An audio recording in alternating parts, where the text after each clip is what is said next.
Well, Jacob, it's a great pleasure to be speaking with you. You're in Tokyo. I'm in the Chiltern Hills in the UK on a very rainy morning. Our subject is the hibaku pianos, and I'm wondering when you came across them first. I came across him in 2021 in December. I was invited to play by the piano tuner who takes care of him. His name's Yagawa-san, Mitsunori Yagawa. And he thought it would be an interesting experience to have an American pianist play at the Atomic Bomb Dome, the Genbaku Dome in Hiroshima. So I went there, and at first it was like I knew this was a really special opportunity, but at the same time, it was also a lot of pressure, being an American and going to play the hibaku piano there in Hiroshima and thinking about what songs would fit with the situation. And it was actually very stressful deciding what songs to play because I didn't want to offend anybody. I was going with pure intentions, like I wanted to put on a concert that would be peaceful and respectful for the situation. But when I got there, I had a good conversation with Yagawa-san, and he put me at ease. He calmed me down. He's like, you're overthinking it, just get in the moment, just sit down, listen to the sound, and take in the surroundings. And people are here to come and be peaceful and listen to music. So just play whatever comes to mind. Don't overthink it and just sit. And I did, and I sat down and I just started thinking of songs to play, even songs that I hadn't rehearsed. And the music just flowed, and people stopped, they listened. It was a really special experience, and even this great harmonica player showed up and he jammed with me, a guy from Osaka, a really fantastic player. And he showed up and played some songs with me, and it just ended up being like just an incredible opportunity, incredible performance, and I loved it. So yeah, as you say, you improvised the choice of repertoire to a certain extent, but can you remember some of the pieces that you played that would have had a sort of resonance given where you were playing? Yeah, well, the first song I thought to play, which I hadn't prepared, but I sat down and there's a song by a Japanese composer named Rentaro Taki. And he's a traditional composer, and I sat somehow the music reminded me of a song called The Castle Moon. In Japanese, it's called Kojo no Tsuki. And yeah, the Genbaku Dome sort of reminded me of a castle, the way it was built. And this is kind of a haunting melody. And that was the first song that I played on the piano. And the sound of it and the situation just kind of, I don't know, it had the perfect match. And then I ended up playing um, with the harmonica player. He wanted to play a song that also fit that I didn't think of. That was called Merry Christmas, Mr. Lawrence by Ryuichi Sakamoto. And that was also, yeah, like a very fitting song. And the way he played it, his tone, that song is up on my YouTube channel. And it's really one of my favorite videos that I've done. It's just what music is meant to be. It was in the moment. His sound fit exactly. The song choice was perfect. And everybody there was just like all into it together. It was just like a really serene moment. Yeah. So the wider story of these pianos, there were a whole range of pianos that, suffered, as it were, alongside human beings on that day, August the 6th, 1945. So Yeah. there's a collection of presumably Western-made pianos that were in Hiroshima at that time. Yeah. So actually, the piano I played is called the Horgel, and it's a Japanese piano that was made in Yokohama. But there's actually only one that I know of. There's only one American piano that is there. Yagawa-san has, I think, nine pianos in his studio. Um, and one of them is a grand piano. All the others are upright pianos. And actually, last year I recorded a CD. I After the first time that was in 2021, but since then the project was great. I got along really well with Yagawa-san, and he seemed to like my playing. So we did multiple other projects, video projects, going back to the dome. And this last year, we started a concert tour. But last year I went to Hiroshima and recorded a whole CD on two of the pianos, the Horgel, which I usually play at concerts, and then the grand piano, the Yamaha grand piano, which just has just an unbelievable tone. It's a I believe it's from the 30s, from the 1930s, and it was uh, pretty close to the bombing in Hiroshima. But there's no sound like I've ever heard from the piano like that. It has a dark tone and a bright tone at the same time. It just has all this resonance, all these overtones. I don't know. It's something that only that piano could make that sound, and uh, so it was really special to write music for that piano, for the piece, the uh, for the memorial of Hiroshima, thinking of peace. And I wrote 14 songs for an album and recorded it there last year. Yeah. I mean, how badly damaged, as far as you know, was the worst damaged piano? I mean, just what Hmm. was the job that this amazing man had to actually think of doing? Yeah, well, some of the pianos are really unplayable. They're really beat up quite badly. The strings are just kind of everything about the pianos are pretty beat up, and they make a sound, but the keys are all kind of yeah very hard to play, and there's no real way to play it nicely. So about half the pianos I think are like that. I think there's four or five pianos that are playable, and Yagawa-san has a certain philosophy that he tries to do the minimal amount of reconstruction and maintenance on the piano. So he wants to keep them as close to the way they were when they were in the bombing. He doesn't want to like add new strings if they're not necessary. So he only fixed broken parts and leaves the rest the same. It's a big part of his philosophy. So that one that you look at the piano, it brings back the memory like of that day. And also the sound of it. The sound of it also like he's very particular about it. So um yeah, I'm not sure if that Yeah, answered. absolutely. So it's a miracle that we've got that grand piano sound. I mean that's extraordinary. You Hmm. described it in such heartwarming detail. What a miracle that has survived and is now able to be played in all its glory. Yeah, yeah. I mean, it's just incredible to play that piano, to hear that sound, the resonance of it. It's a gigantic piano. It was uh one of the I don't think it's a concert size, but it's about a 7 foot Yamaha piano with exquisite detail. It was one of the really fancy pianos of the time. So it's exquisitely built. It's like handcrafted.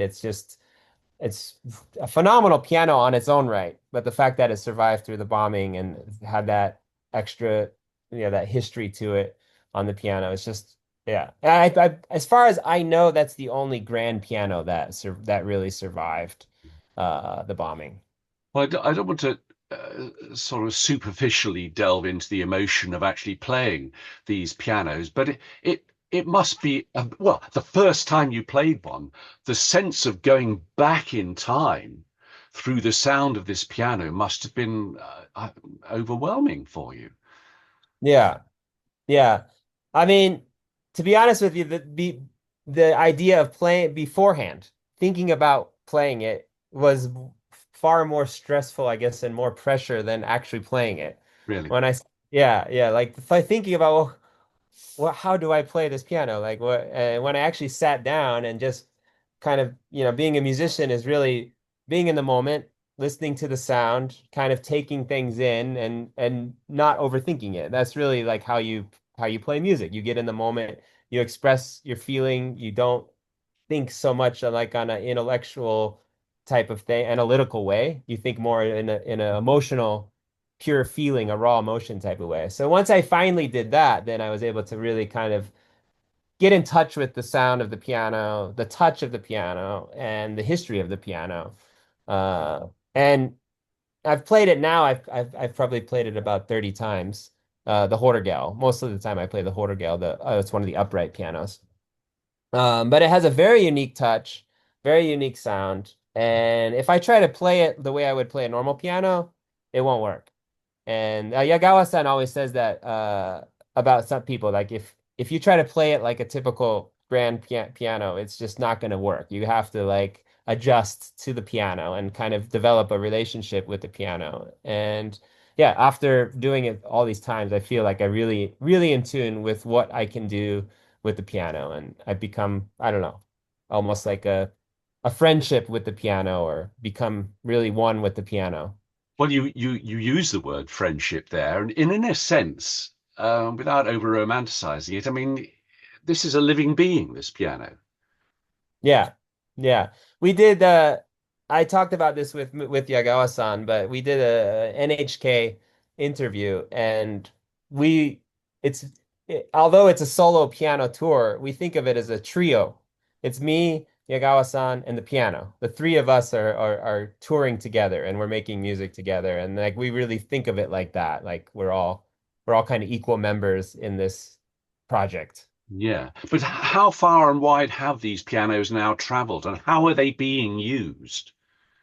So Yagawa-san, he's in charge. He owns the pianos. He keeps the maintenance up on them. And he travels about 200 days a year. And he's been doing this for about 20 years. And I think the Horgel is the one that he uses the most. And he does concerts, and he also does a lot of schools. He'll take the piano to schools. He'll talk about the history of the piano. He'll talk about the bombing in Hiroshima. And then he'll let the students play, and sometimes they will do concerts with the pianos at the school. So that's just his life work, is traveling around and promoting peace through these pianos. I know he's also taken them to New York and to, I believe Norway, is the other location that he's taken them outside of Japan. I mean, is there any way of measuring the impact hearing these pianos has had? I mean, yes, promoting peace is the ultimate objective here, but can one in any way measure the effect of people hearing these pianos?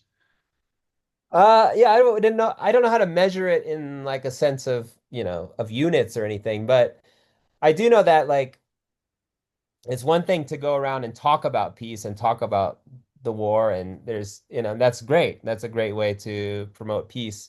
But something with playing that piano and expressing music through that piano is communicating something that you can't communicate with words. It's communicating this feelings, and I think that that has a deeper impact on a lot of people, and well, including myself as a musician, like being able to express peace through the sound. And then it also crosses borders. It doesn't matter what language you speak. You can hear the music. It's instrumental music, so you can feel it. So yeah, I think it's immeasurable how much impact that it's had. Not just me. I'm just a small part of the project, I think, on all the different concerts that have gone on through these decades. And so to me, it's really an honor for me just to be a small part of Yagawa-san's life work. Yeah, but people come up to you, not just Japanese, but presumably people from perhaps around the world. And I'm wondering what sort of things they say to you, Jacob. Um, yeah, I mean, I get people coming up at the end of the concerts that we do, and they're in tears and how moved they were by the pieces, by the sound of it in the hall. Um, I've had when I played at the Atomic Bomb Dome. That's what's great about that place, is that there's all kinds of tourists there at the same time. So there's a lot of Japanese, maybe about 50% Japanese and 50% tourists there. So I've had other people from many different countries come up and say, well, first they don't know what it is. They come and there's a sign written there so they can see what it is. But yeah, they've said that how moved they were by the sound, and how, I don't know, how they could feel the piece through the piano. Um, yeah, I've had a lot of great compliments from a lot of different people. That's terrific. Japanese. Well, look, we should end with this huge concert that you did in Tokyo. I mean, I've seen the pictures of the piano on the stage, and then like a huge sports stadium. And just Yeah. tell me what about how that concert was conceived. Yeah, so that was last year, and that was called the Mirai Action Festival, which is like the Future Action Festival of Japan, and it's about promoting peace and Yeah, basically it's a piece concert, the concept of it. And yeah, Yagawa-san brought the piano from the Hortegel piano that I was talking about from Hiroshima specifically to that. And there were 70,000 people there at the Olympic Stadium live. And I think there was another maybe 150 or 200,000 people watching live streaming at the same time. So it was a massive amount of people. And there was musical acts performing all day long. I was one of the acts, a lot of famous, mostly Japanese musicians performing at the festival. But it was really special because they brought out the piano, they introduced the piano at the time, and yeah, I got to play a couple songs. I played Merry Christmas, Mr. Lawrence at that time, which was really connected with people live streaming. I had so many people send me emails, and afterwards in the concert, I just got so many people, yeah, left amazing comments about it. And that was the reason that I was able to get this concert tour was because of that show. The concert promoter saw that and said, I want to set up a giant concert tour throughout Japan. And so this year we're doing about 25 or 30 huge concerts at giant halls for 1 to 2,000 people.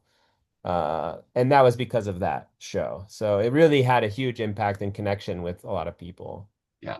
So people who've been listening, watching this interview can actually access the sound of these pianos. Perhaps you could just reiterate how they can do that, Jacob.